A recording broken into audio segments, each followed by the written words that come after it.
You know, while this may be a debatable point, that you're touching upon that aspect of this gharana, that aspect of that gharana, I would like to counter with a very simple question: does passion have any boundaries?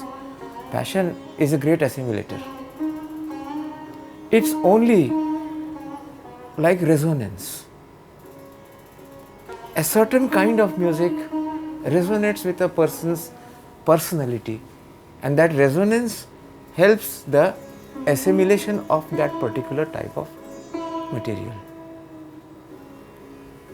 When passion has no boundaries, are we going to just hack it to pieces by cutting?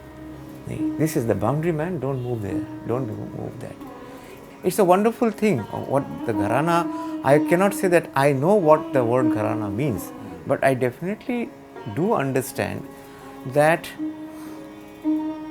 there have been artists of extraordinary sensitivity over time who have touched Indian classical music in various forms.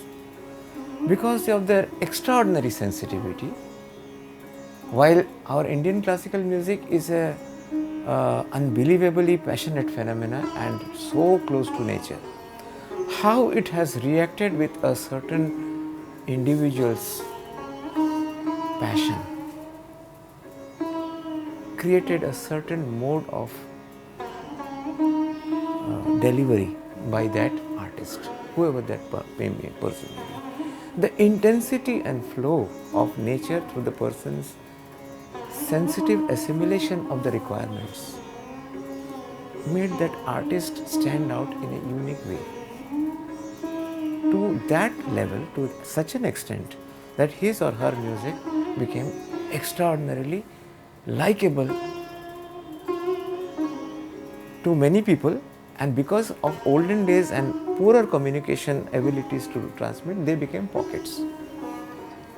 If we leave the pocket issue out, the personality of that artist, quite frankly to me, is the gharana. The result of that unique combination of passion of that individual's thinking, feeling, and the platform of Indian classical music, which is unparalleled, brought out a certain way of delivery of passion. I consider a delivery as an incidence of passion.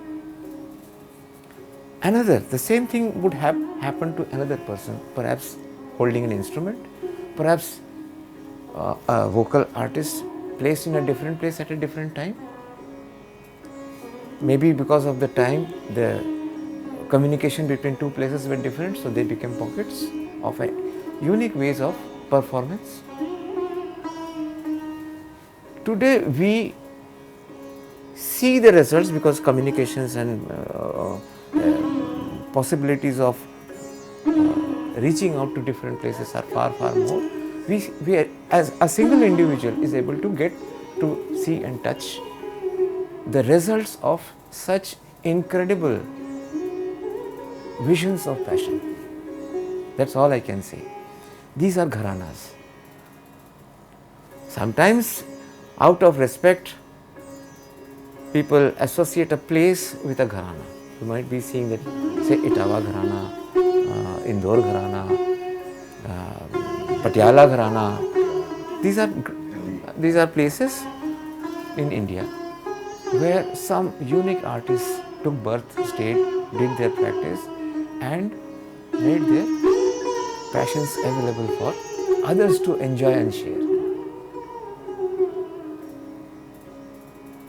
But basically it was that person. This perhaps to some extent clarifies why sometimes people name it after a person or sometimes they name it after a place. In my case, this gharana, some even now call it the Etawah Gharana. It so happened that Imdad Khan Sahab, for a major part of his life, lived in Etawah. And his contribution to sitar need not be repeated by a small artist like me. Lots of concepts of sitar playing happened because of the thinking of Imdad Khan Sahib. The stroke Ra, we play sitar with the Da and a Ra.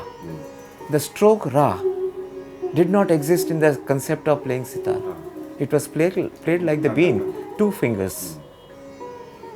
So to have a Dra sound, you use the first and the second finger, just like it is done in the bean. It was Imdad Khan who created the concept of a reverse stroke of the Da. Tell me today, who does not follow that? It does not matter whose Gharana, who is playing whose Gharana. But everybody uses the stroke Ra to execute a part of his playing. Such things have to be respected by the word we in English call patent. Where is patenting in Indian classical music? There is no such patenting. Whereas a person using that can pay respect by trying to patent that by naming the work on the person who has actually done the creation. So in my own small way, when I was 19, first time I played in the Calcutta Music Circle conference in Kolkata, and with Satyajit Babu had also most kindly graced. If somebody remembers the announcement of that concert that I was allowed to perform, that used the word Imdad Khani. That was way back in 76, somewhere in July or August 76, something like that. And in my subsequent concerts, quite frankly, I have always used the word Imdad Khani. At a time when people from the same Gharana were using the word Itawa. Some also called it Indore Gharana because later part of Imdad Khan Sahib's life was spent in Indore. So instead of fighting over all what is Itawa Gharana, what is Indore Gharana, what is Imdad Khani Gharana, I thought it was quite a dutiful part of my touching the sitar in that way to be able to carry forward the name of the great man, Imdad Khan. So, who said what really didn't affect my thinking of the respect that I held the creator of this Gharana. We all belong to that Gharana.